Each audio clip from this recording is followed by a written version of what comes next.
नमस्कार। KFT, RFT ये सब शब्द बहुत पॉपुलर है अगर हम किडनी और उसकी बीमारियों की बात करें।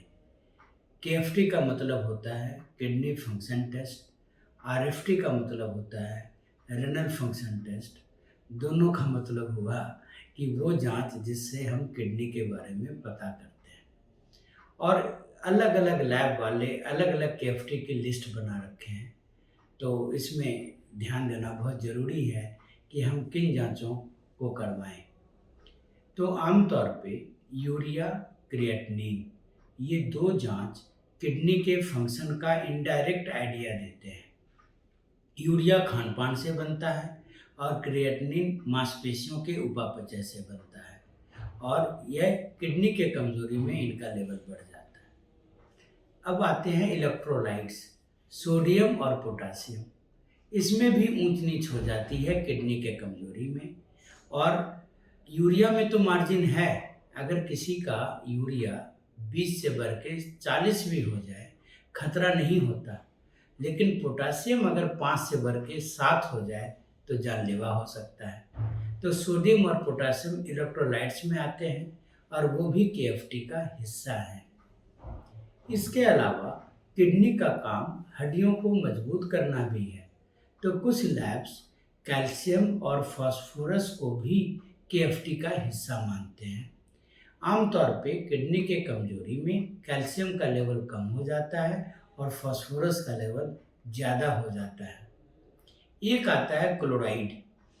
अगर शरीर में तेजाब का निर्माण ज़्यादा हो रहा है या किडनी तेजाब को नहीं निकाल पा रही है, तो क्लोराइड का लेवल बढ़ जाता है।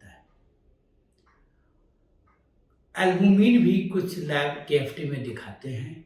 इसकी वजह यह है कि किडनी के कुछ बीमारियों में पेशाब के माध्यम से प्रोटीन लीक हो जाता है और शरीर में प्रोटीन की कमी हो जाती है, तो कुछ लैब इसको भी केएफटी का हिस्सा मानते हैं। एक जांच होती है पाराथॉर्मोन पीटीएच। यह एक तरीके का हार्मोन है जो किडनी के कमजोरी में जिसका लेवल बढ़ जाता है। ये रूटीन केएफटी का हिस्सा नहीं है, लेकिन अलग से ऑर्डर करने पे लैब वाले इसे कर देते हैं। केएफटी में एक महत्वपूर्ण हिस्सा हीमोग्लोबिन का भी होना चाहिए, क्योंकि किडनी के बीमारियों में हीमोग्लोबिन कम हो जाता है। रूटीन यूरिन जरूर जांच कराना चाहिए और बहुत बार तो यूरिया क्रिएटिनिन बढ़ने के पहले अगर हम देखना चाहें कि किडनी पे असर है कि नहीं, तो वो रूटीन यूरिन में प्रोटीन के लेवल से पता चलता है। तो यूरिन में प्रोटीन का आना, यूरिन में आरबीसी का आना किडनी के बीमारी की निशानी होती है। किडनी में अगर इन्फेक्शन है तो यूरिन में पस आ जाएगा और वो पस आमतौर पे 2-3 से ज़्यादा नहीं होना चाहिए। अगर इससे ज़्यादा है तो वो यूरिनरी सिस्टम के इन्फेक्शन की निशानी होती है। ज़रूरत पड़ने पे हम लोग अल्ट्रासाउंड कराते हैं, जिससे बहुत ही सस्ते और सुलभ वे में किडनी की शेप एंड साइज और शुरुआती बनावटी दोष का आइडिया लग जाता है।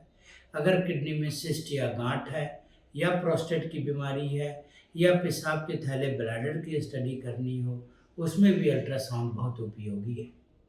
लेकिन अल्ट्रासाउंड के जो फोटोग्राफ होते हैं वो साउंड वेव्स के इको के कारण बनाए होते हैं और उसमें बहुत बार स्पष्टता नहीं होती। तो हम लोग जब और डिटेल में अगर किडनी की एनाटॉमी देखने की ज़रूरत होती है, तो हम लोग सीटी स्कैन का सहारा लेते हैं।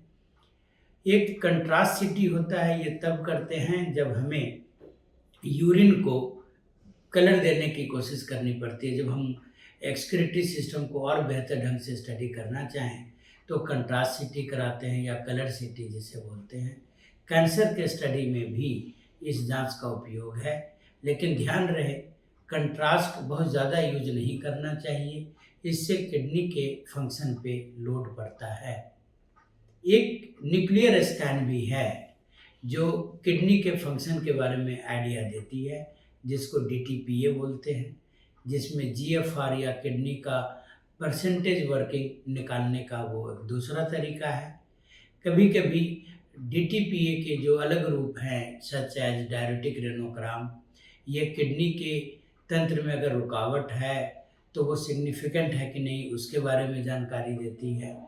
अगर दोनों गुर्दों का अलग अलग काम देखना है कि कौन गुर्दा कितना परसेंट काम कर रहा है, उसमें भी डीटीपीए का उपयोग है।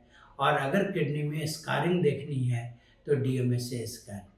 तो इस तरीके से तमाम जांचें हैं जो एक नेफ्रोलॉजिस्ट कराते हैं। यूरिन की बात मैं कर रहा था।